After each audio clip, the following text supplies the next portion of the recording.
This is Nightline. Tonight, first-degree murder. Nick Reiner charged with killing his parents, mother Michelle Singer, and father, actor-director Rob Reiner, beloved since his breakthrough role as Michael Stivic in All in the Family. You're Mr. Bunker. You figured that out, huh? What authorities are saying tonight. This case is heartbreaking and deeply personal, not only for the Reiner family and their loved ones, but for our entire city. Plus, Timothée Chalamet, the Oscar-nominated star of Dune. They're picking my family off one by one. And a complete unknown. You can be beautiful or you can be ugly, but you can't be plain. Now back on the big screen in Marty Supreme, about a very passionate ping pong player. Do you make money at this little table tennis thing? Not yet. Starring opposite Gwyneth Paltrow. She gives a really magnificent performance, kind of a heartbreaking, tragic performance. What he says about the rumors he's actually anonymous rapper EsDeeKid. And Stranger Things. Everything we have ever assumed about the Upside Down has been dead wrong. The epic trailer drop netting more than 8 million views in just one day. What's revealed and what two of the show's stars told us about the beloved series. If you had to sum up the whole thing in one word, what would it be? From ABC News headquarters in New York, this is Nightline. Thanks for joining us. Tonight, we're inside the investigation into the stabbing deaths of beloved actor and director Rob Reiner and his wife, Michelle. The couple's son, Nick, arrested on suspicion of murder as investigators pore over evidence and try to piece together the events that led up to the horrific act.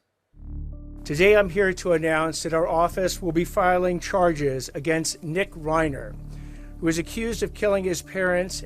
These charges will be 2 counts of first-degree murder. Tonight, Los Angeles County District Attorney Nathan Hochman announcing charges against 32-year-old Nick Reiner.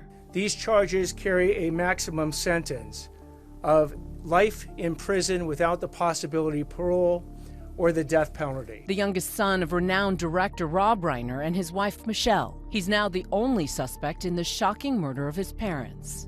Their loss is beyond tragic. The couple found stabbed to death in their home in the Brentwood section of Los Angeles Sunday. Authorities releasing dramatic photos of the moment the 32-year-old was taken into custody near USC. There was no indication that he was going to resist or anything like that. He didn't flee or anything like that. He was taken into custody without issue. Attorney Alan Jackson now representing Nick. Jackson was famously Karen Reed's lawyer in her own murder trial. Nick Reiner has not yet entered a plea. The bailiff has indicated that the sheriff's department will take it on a day-by-day basis. And now new details about how the horrific killings played out in the upscale celeb-filled neighborhood. They were attending a party at Conan O'Brien's house, it sounds like a holiday party, where there was some sort of argument or fight between Nick Reiner and Rob Reiner that got very, very heated. Sunday afternoon, authorities were called to the home. An LAPD source tells me that it was the Reiner's daughter who went into the home here and found her mom and dad dead, that she went in and then 911 was called. But investigators don't want to release where in the home they were found. Authorities arrived at the Reiner's Brentwood mansion into a gruesome scene involving 78-year-old Reiner and his 68-year-old wife, Michelle. A neighbor telling ABC the Reiner's good friends, comedians Billy Crystal and Larry David, both rushed to the Reiner's home after police arrived, saying Crystal looked like he was about to cry. Reiner is best known as the director behind some of Hollywood's most iconic movies, like the often-quoted 1987 classic Princess Bride. He didn't fall? Inconceivable. Reiner, the son of comic legend Carl Reiner, began his career as an actor in All in the Family. So, you're Mr. Bunker. You figured that out, huh? And continued acting throughout his career, playing opposite Leonardo DiCaprio in the critically acclaimed Wolf of Wall Street. $430,000 in 1 month, Jordy? Huh? $430,000 in 1 month. And in one of his last on-screen roles, playing a seasoned business manager in season 4 of the Emmy Award-winning series, The Bear. And just a little bit about me so you don't think I'm some kind of a fly-by-night crackpot. Fans paying tribute to the Hollywood great from coast to coast, gathering at his star on the Hollywood Walk of Fame. This is so tragic, especially the way it happened. This is Spinal Tap blew my mind, and I still watch it to this day. Just kind of everything that is done, his humanity, his empathy. I think Rob Reiner was one of the most beloved and admired figures in Hollywood, both because he was a warm and generous human being to be around, because he treated people so well, but also because he had an absolutely extraordinary entertainment career. So it's no surprise that his star on the Hollywood Walk of Fame is getting that kind of attention in the wake of his passing. People want to say thank you. And in New York, outside Katz's Deli. Oh! Home to one of the most memorable scenes from his film When Harry Met Sally. I'll have what she's having. It's a hilarious performance from Meg Ryan right away that everybody enjoys and remembers. But then the perfect button on it comes from the woman of a certain age who goes, I'll have what she's having. And that role is played by Rob Reiner's mother, Estelle. So it's just perfect. We've been in this restaurant at least 50 times. There wasn't a single time we've walked in and not looked up at the sign and thought of that one scene. It was, a fabulous movie, and it was so many years ago, but yet it still brings probably what this crowd is here today because of what happened. Friends and colleagues similarly awash with grief. Corey Feldman starred in Stand By Me. There was this nurturing, fathering quality about him that we all felt. You can see it in the performances, you can see it in the care that's taken with each shot of the film. Everybody who ever had an encounter with Rob Reiner, whether you just saw him on the street or you worked with him briefly, had a wonderful experience to tell, that he really gave them the full time of day, remembered their name, and treated them like real individuals. John Cusack. This, my friend, is for you. Who worked with Rob on Stand By Me, saying in a statement, what made Rob a great man was not his prodigious talents as an actor, director, writer, producer. It was his huge heart, his endless generosity, and his decency and humanity that made him great.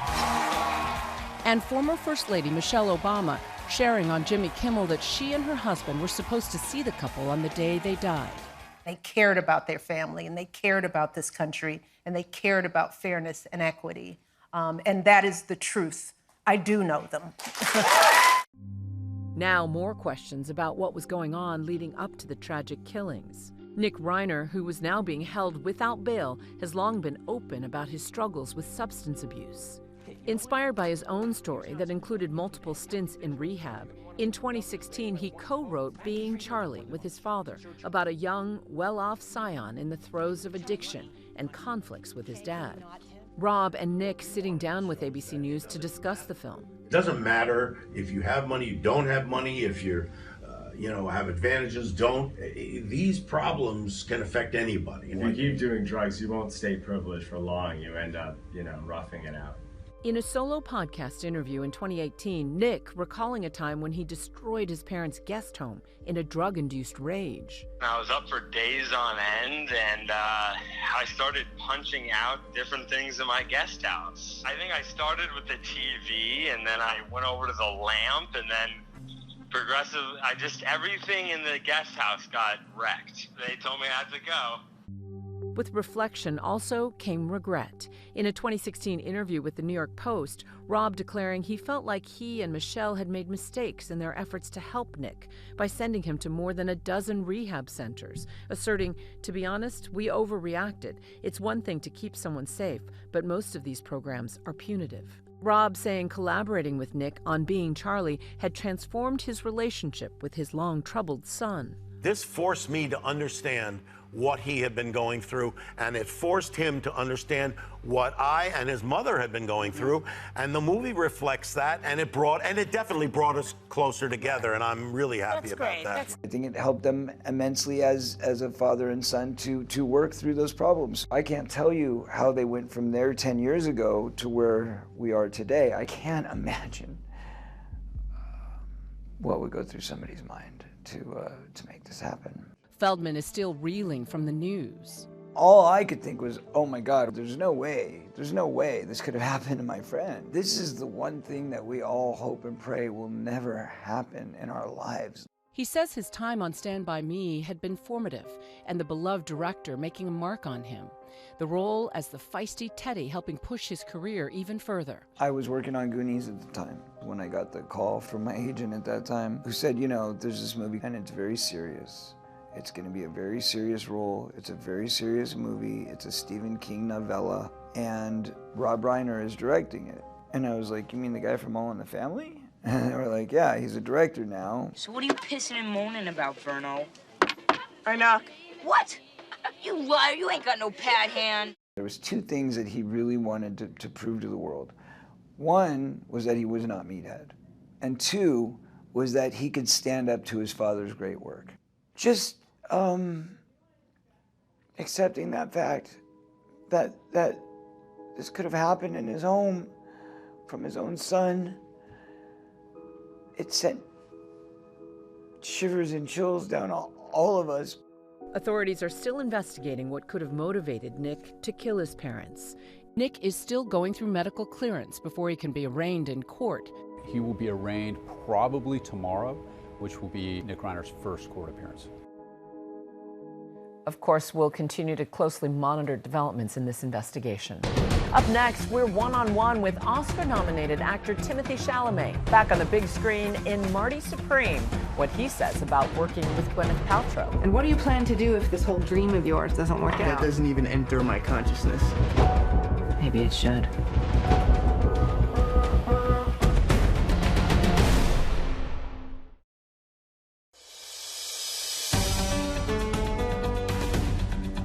Welcome back. Timothée Chalamet is an actor's actor, known for his outspoken love of the craft. He's a two-time Oscar nominee, now starring in Marty Supreme, and sat down with ABC's George Stephanopoulos to unpack how intense it was to play a ping pong master. Set in 1950s New York City, Oscar nominee Timothée Chalamet stars as Marty Mauser, a young man who will do whatever it takes to become a champion table tennis player. He's an incredibly magnetic character, but he's also just maddening. How would you describe him? He has a huge dream, and when you have a big dream in life and you don't really have anyone supporting you when you're young, you're your best supporter, and that comes with all the positive qualities of self-belief and all the negative qualities that border on selfish, you know. He doesn't know the meaning of the word no. No is not in his vocabulary. It means I have an obligation to see a very specific thing through, and with that obligation comes sacrifice. He compromises with no one, including himself. Chalamet first grabbed attention for his Academy Award-nominated role in Call Me By Your Name. I can show you around. That'd be great. Thank you. Soon moving on to big productions like the otherworldly Dune. They're picking my family off one by one. And the surreal Wonka. So quiet up and listen down. Nope, scratch that, reverse it. Chalamet earned his second Oscar nomination for his portrayal of Bob Dylan in A Complete Unknown. Yeah, you can be beautiful or you can be ugly, but you can't be plain.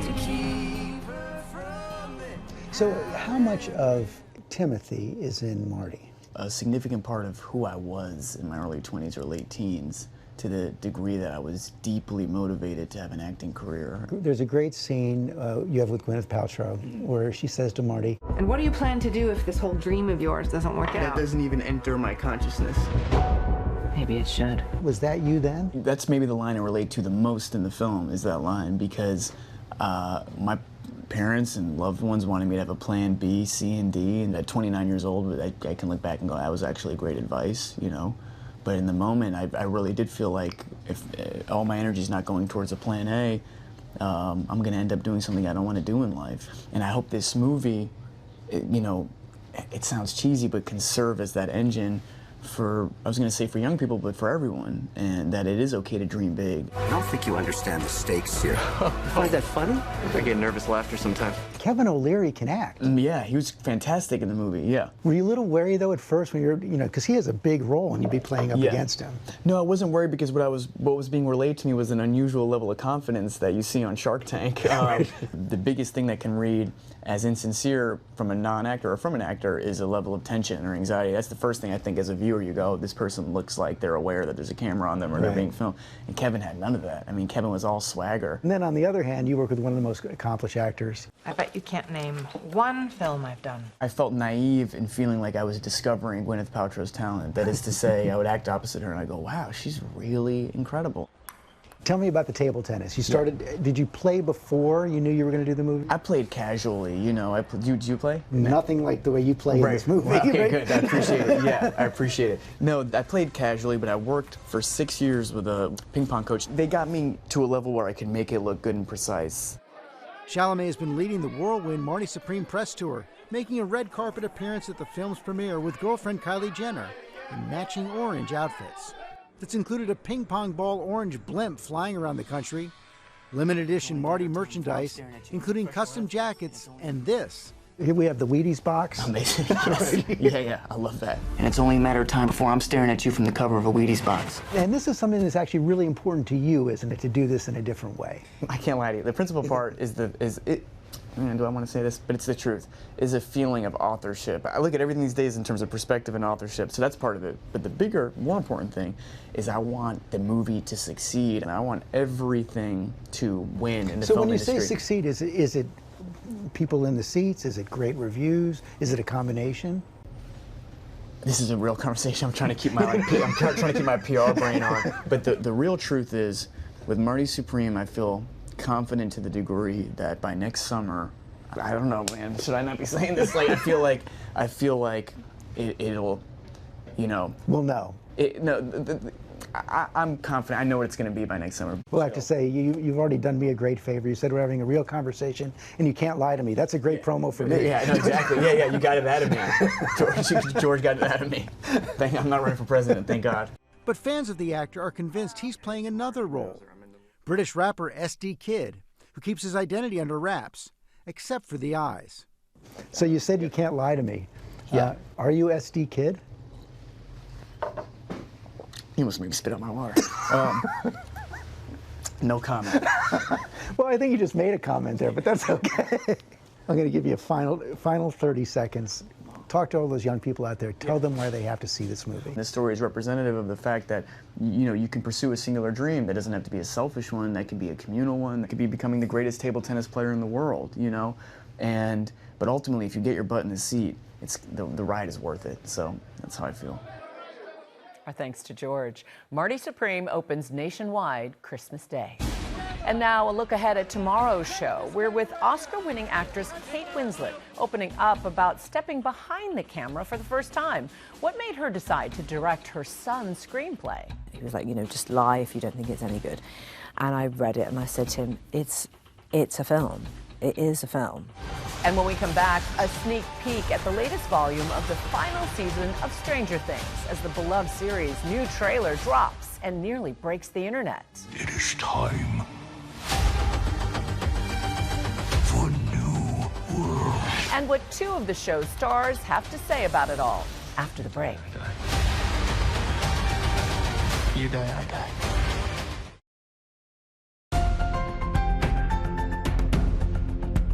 And finally tonight, Stranger Things draws nearer to its end. It's our Nightline.